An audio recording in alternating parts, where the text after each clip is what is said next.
everyone, and welcome to Nursing to Be and to Do, your one-stop shop for health literacy.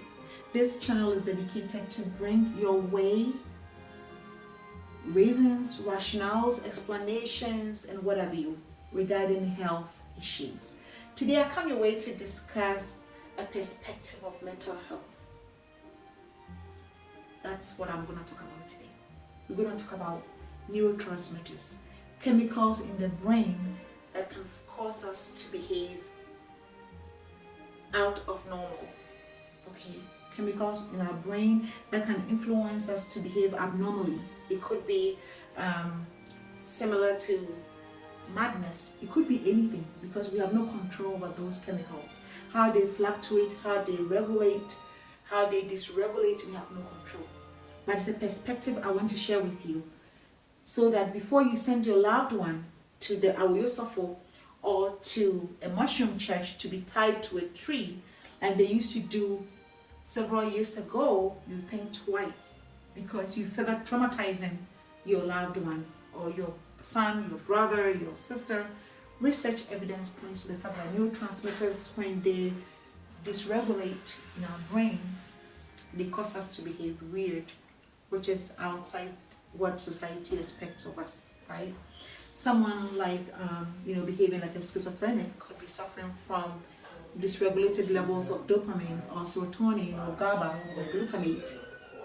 Evidence shows that autism is a result of dysregulated glutamate, serotonin, GABA, mood, dysregulated serotonin, norepinephrine. If a child has ADHD where their attention is deficit, they cannot sit still, they cannot focus in class, they can't do well, their grades are suffering, they could be having dysregulation of their dopamine, their serotonin, their norepinephrine. All these are neurotransmitters that live in our brain and sometimes in our stomach and other parts of our body. And they get dysregulated and causes us to feel a certain way, behave a certain way, come across a certain way, and can be seen as madness. So it's not every misbehavior that you can attribute to your aunt, your uncle, your grandfather bewitching your child or bewitching you. It could be internal dysregulation of neurotransmitters that you're not even aware of. Okay, it's a perspective I would like you to consider because people are suffering. We are in 2023 and people are stuck in their 60s or in the 90s treating mental health the way it used to be. So I'm talking about substance abuse, someone who's addicted to weed, cocaine and stuff. There are neurotransmitters that cause that too.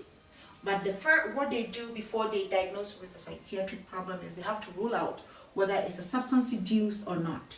If your behavior is attributed to a substance use or not. If it is, then they cannot safely say that because substances make people behave a certain way. So before you go about claiming that someone has psychiatric condition, substance abuse has to be ruled out.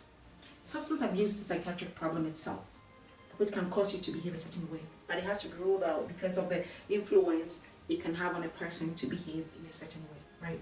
And according to research, neurotransmitter GABA, dopamine are very influential in substance use. It increases dysregulation in those GABA, dopamine can make one very susceptible to substance use. It can increase your risk. So you have to always make sure that your levels are good. And it's very challenging because there is no one test to check your neurotransmitter levels. You cannot draw my blood level and tell me that, okay, you have this amount of dopamine in your brain.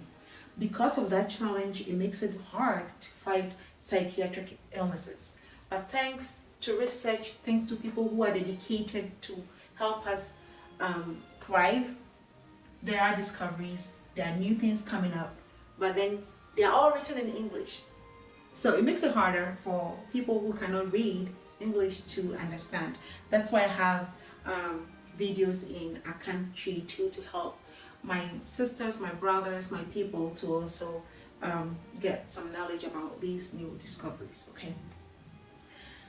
Yeah, so that's one of the challenges why we cannot safely say that, okay, your serotonin level is 2 or is 5 or whatever, because of those things. It's not like a diabetes where you can say, well, I'm checking your hemoglobin A1C and is this, so I can say that you haven't been managing your sugar, you haven't been eating well, or, for one to say that, well, your thyroid hormone level is this, so you're hypothyroid. When it comes to neurotransmitters, it's a different ballgame altogether.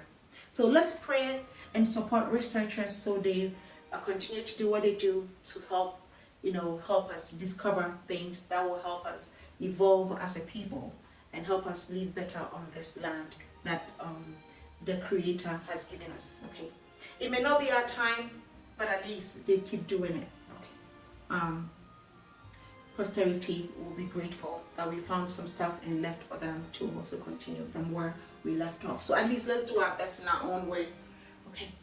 Okay. So the reason why I'm bringing this to you is there are several things going on Facebook, social media, and it's all over the place, and we need to be educated. We need to educate ourselves. I'm not saying that spiritual factors are not cannot be present. I'm not also saying that these neurotransmitters are the sole cause of all these emotional dysregulation or making people act weird. That's not what I'm saying.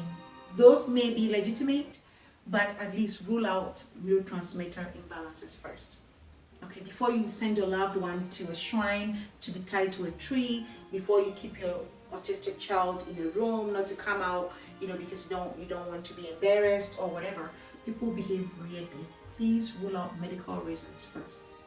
Okay, and there could be a solution. It could just be talk therapy or psychotherapy. It could just be ways to help the person rationalize things differently. It could be medications or something. There are several things out there, several opportunities that can help us enjoy this beautiful world that the Creator gave us. So thank you for watching. Until I come your way again next time with something else, have a blessed day.